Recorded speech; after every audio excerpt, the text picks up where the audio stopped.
the people that had those emails were either the NFL itself or worked for the NFL itself.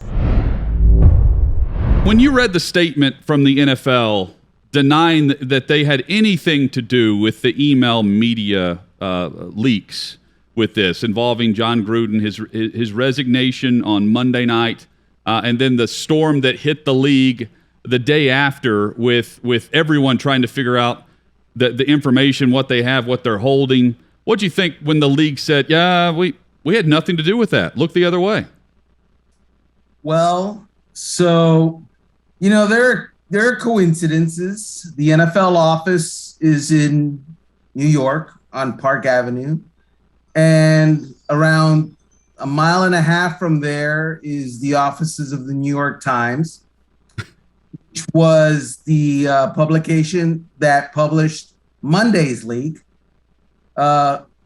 Close to there is the offices of the Wall Street Journal, which is the publication that published Friday's leak. This wasn't broken by the Las Vegas Journal Review covering the Las Vegas Raiders. This wasn't broken by the Washington Post covering the Washington football team. After a while, things become kind of obvious, and proximity is one of those obvious things that I look at. Also, let's face it, the people that had those emails were either the NFL itself or worked for the NFL itself. No one else had those emails. And so how is it that it's somebody else and we don't know anything about it, but you're the only folks that had the emails in your possession? That, look, I was born at night, but it wasn't last night, right? I'm with you. I completely agree. And Armando, I'm having a hard time with this story. So try to be my shrink right now, if you will, and help me through this part of it. It's perfectly understandable where people hate what John Gruden said. It's intolerant. It's a lot of things, what he put in those emails, and they understand why he was going to lose his job when that happened.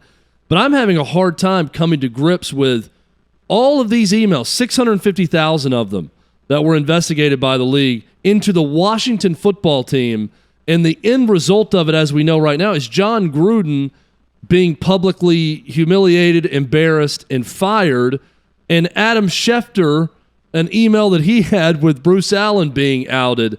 After all of that, that's the result of it, and that's what I'm having a hard time squaring right now. What do you make of that? Well, how did that make you feel? No, I'm kidding. So angry. Yeah, no doubt. It also makes the 40 to 60 employees and former employees of the Washington football team who tried to bring a suit against the Washington football team and were kind of stiff-armed and don't have enough evidence to let that go forward, that they don't have those emails and they want those emails. And oh, by the way, the NFL Players Association wants all of those emails outed. They want them made public. Derek Carr said that he wants all of those emails outed, because, it just doesn't make sense that from an investigation into one entity, a totally different entity, in fact, two totally different entities, if you count Schefter, get dumped on, but the investigatee is okay. They're fine, because it feels like they're part of the club. Daniel Snyder is a billionaire multiple times over, and he is in good with the NFL circle of ownership. And so we're not going to put out any potentially embarrassing emails about him or his football team beyond saying that they had a very bad culture back in 2017, 18, 19, and shame on you. And we're going to take $10 million from you in a fine. and of course, then turn around and award you every year with about $1 billion in profits.